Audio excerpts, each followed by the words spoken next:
ကျွန်တော်တို့နေ့စဉ်လူနေမှုဘဝမှာတော့ဒီ QR code တွေကမြင်တွေ့နေကြအရာတွေဖြစ်လာဖြစ်ပါတယ်။ shopping mall တွေ hotel တွေစားသောက်ဆိုင်တွေမှာဒီ QR code တွေကိုအသုံးပြုပြီးတော့မှ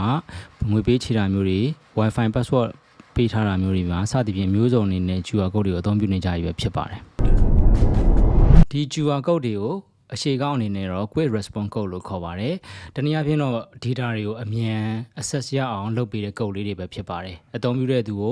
ကိုပြောချင်တဲ့ data တွေကိုမြန်မြန်ဆန်ဆန်ရောက်ရှိစေမယ့်အနည်းပညာလည်းဖြစ်ပါတယ်။ဒီ QR code တွေမပေါ်ခင်ကတော့1990ဝန်းကျင်ကဘားကုတ်တွေပဲရှိပါတယ်။ဘားကုတ်တွေအားနည်းချက်ကတော့သူ့ရဲ့ဘားတစ်ခုမှာ character ပေါင်း20ထိပဲထည့်လို့ရတော့ parcel box တွေမှာဆိုရင်ဘားကုတ်တွေအများကြီးနဲ့အဲ့ဒီတုန်းကဆိုရင်ပြည့်နေမှာဖြစ်ပါတယ်။ဘားကုတ်တွေရဲ့အားနည်းချက်ကိုပြုပြင်ဖို့အတွက်တောင်းတနည်းပညာတစ်ခုအနေနဲ့1994မှာဂျပန်အင်ဂျင်နီယာဟာဆာမာဆာဟီရိုကနေပြီးတော့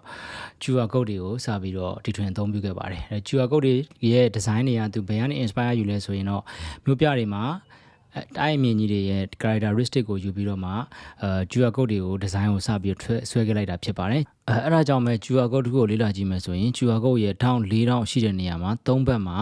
4000ဆက်ဆက်အတုံးသုံးပါပါတယ်။ဒီ3လုံးကိုပဲ QR ဖတ်တဲ့ software ကနေပြီးတော့မှတ်သားထားပြီးတော့ QR code ဘယ်လိုပဲလှည့်ထားသည်ဖြစ်စေ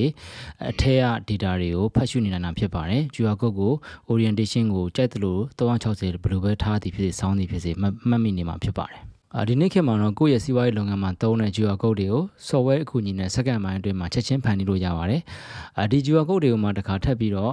အများကိုပြန်ပြီးတော့ share ဖို့လုပ်တဲ့အချိန်ကျရင်တော့အများစုကတော့ software ပေါ်မှာ print ထုတ်ပြီးတော့ stand မှာထောင်ပြီးတော့ပဲ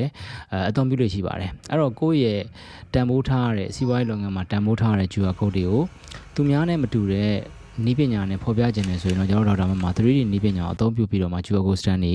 လုပ်ယူလို့ရပါတယ်။ရည်ရွယ်ချက်ကတော့ digital နည်းနဲ့အလွယ်တကူဖန်တီးလို့ရတဲ့ digital version QR code တွေကိုအလွယ်တကူတူပလို့မရတဲ့ 3D နည်းပညာသုံးပြီးတော့ဖန်တီးထားတဲ့ physical version QR code တွေဖြစ်ပြောင်းလဲလိုက်တဲ့သဘောပဲဖြစ်ပါတယ်။ 3D QR code stand မှာလည်းversion 1မှာတော့သူကကျွန်တော် color 3D printer မရှိသေးတော့ layer အလိုက်မှာ color ချိန်တာဖြစ်တဲ့အတွက်ဒီ QR code ရဲ့ဘုတ်ကထူနေမှာဖြစ်ပါတယ်အကြမ်းမြင့်တော့4mm လောက်ထိထူနေမှာဖြစ်ပါတယ် color 3D printer နဲ့စမ်းသပ်ထုတ်လုပ်ထားတဲ့ QR code version 2မှာတော့သူ့ရဲ့အထူက 1mm ပဲထူပါတော့တယ်အဲ့တော့အပါဆုံးချက်ဆက်ကူရဲ့အထူလောက်ပဲရှိပါတော့မယ်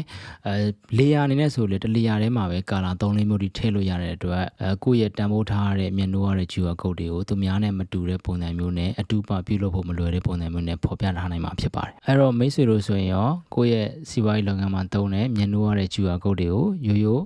စာရွက်ပေါ်မှာပဲ print ထုတ်ပြီးတော့ဖော်ပြမလားသူများအလွယ်တကူတူပလို့မရတဲ့ 3D နည်းပညာနဲ့ပြုလုပ်ထားတဲ့ QR code